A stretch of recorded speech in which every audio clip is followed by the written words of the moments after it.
শিক্ষার্থীরা যথাযথভাবে গড়ে উঠলে যেমন মা বাবার মুখ উজ্জ্বল হবে, তেমনি দেশও উপকৃত হবে। এতে সমাজ ও দেশ উভয় এগিয়ে যাবে। চট্টগ্রামের রাউজান উপজেলার পূর্ব গুজরা উচ্চ বিদ্যালয়ে 15 অক্টোবর বুধবার দুপুরে আয়োজিত অভিভাবক সমাবেশে বক্তারা এসব কথা বলেন। বিদ্যালয়ের প্রধান শিক্ষক ও রাউজান উপজেলার শিক্ষক সমিতির সভাপতি মোহাম্মদ জামাল শাহর সভাপতিত্বে অনুষ্ঠানে প্রধান অতিথি ছিলেন বিদ্যালয় পরিচালনা কমিটির সভাপতি, বিশিষ্ট সমাজসেবক ও শিক্ষানুরাগী সৈয়দ মোহাম্মদ সেলিম।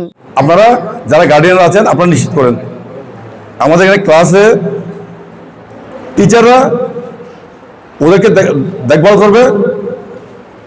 টিচাররা ওরা কিভাবে ভালো করবে ওই সাবজেক্টগুলোতে টিচাররা এটা নিশ্চিত করবে। কিন্তু আপনাদেরকে বাসায় দেখতে হবে।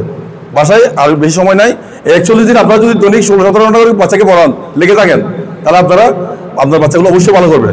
বিদ্যালয়ের শিক্ষক শারমিন মোস্তারি নাজুর সঞ্চালনায় বিশেষ অতিথি ছিলেন রাউজান প্রেস ক্লাবের সাবেক সভাপতি তৈয়ব চৌধুরী, সমাজসেবক নুরুল কবির, শাহাদাত হোসেন, নূর নবী, নূর মোহাম্মদ, সহকারী প্রধান শিক্ষক মোহাম্মদ জাহাঙ্গীর হোসেন, শিক্ষক অসিত বরণধর, মোহাম্মদ আতিকুল্লাহ, মাওলানা জাবের উদ্দিন, শুভ্রা বড়ুয়া, জহির উদ্দিন, বেবি আক্তার, স্বপন দাস, শান্ত কুমার নাথ, শিরিন আক্তার ও রুমি দাস।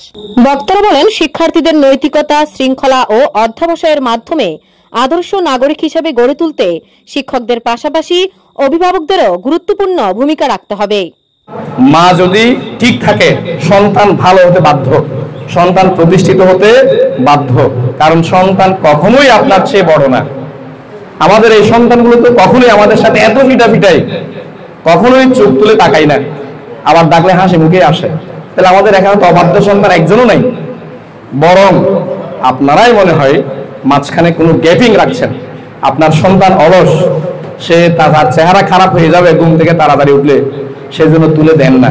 অথবা সে উঠলে আপনাকে উঠতে হবে, সে যদি উঠে যায় আপনাকে উঠতে হবে না, তার জন্য চা তৈরি করতে হবে, তার জন্য নাস্তা বসায় রাখতে হবে। আপনি শুয়ে গেলে সেও শুয়ে পড়বে, এটাই স্বাভাবিক। বর্তমানে ক্লাসের যে পদ্ধতিগত পড়াশোনা, যে সিলেবাস আমরাও পড়েছি, আমরা তো কোনোদিন প্রাইভেট পড়ি নাই। টেস্টের পরে টেস্টে ফেল করে এলাও হয়েছিলাম, রোল 1 ছিল, টেস্টে ফেল করে এলাও, রোল 1 হয়েও টেস্টে গণিতে ফেল করছিলাম। আমি গণিতে দুর্বল ছিলাম। মাত্র গুনে 2 মাস 10 দিন কি 5 দিন পড়াশোনা করেছি, প্রাইভেট পড়েছি গণিতের জন্য। আমি গণিতে 77 নম্বর পেয়েছি। তাইলে গণিত এটা কি যেমন তেমন বিষয়? ইংরেজি এটা কি যেমন তেমন বিষয়? যে শিক্ষক আপনার বাচ্চাকে ইংরেজি পড়াচ্ছে, দেখি ইংরেজিটা একটা লাইন রিডিং পড়তে বলেন তো। আপনি ইংরেজি পড়তে জানেন না, কিন্তু সে পড়লে আপনি বুঝবেন ভুল পড়াচ্ছে সেটা। ওই শিক্ষক যে ইংরেজি রিডিং পড়তে না জেনে আপনার সন্তানকে ইংরেজি পড়াচ্ছে, সেটা আপনিও বুঝবেন, কারণ সে আটকে যাবে। তো আমার কথাটা কি বুঝতে পারছি? একটা মেসেজ দিয়েছি ভালোভাবে পড়ালেখা করার জন্য। বলেছিলাম সকালে 2 ঘন্টা, রাতে 4 ঘন্টা, 6 ঘন্টা পড়ালেখা করার জন্য। আর স্কুলে তো তোমরা আসো, নিয়মিত আসো তোমরা। কিন্তু আমি প্রধান শিক্ষক সবসময় আমাকে বলে আমাদের স্কুলের ছাত্রছাত্রীরা খুবই ভালো, অভিভাবকরা ভালো।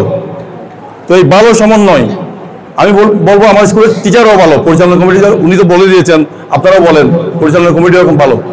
তাহলে আমাদের গ্যাপটা কোথায়, মিসিংটা কোথায়?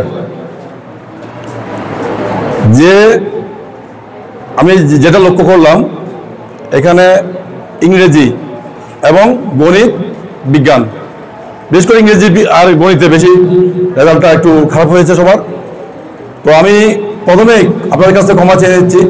হয়তো আমরা সেভাবে আপনাদেরকে, আমার টিচাররা স্টুডেন্টদেরকে ওভাবে সমন্বয় করতে পারে নাই।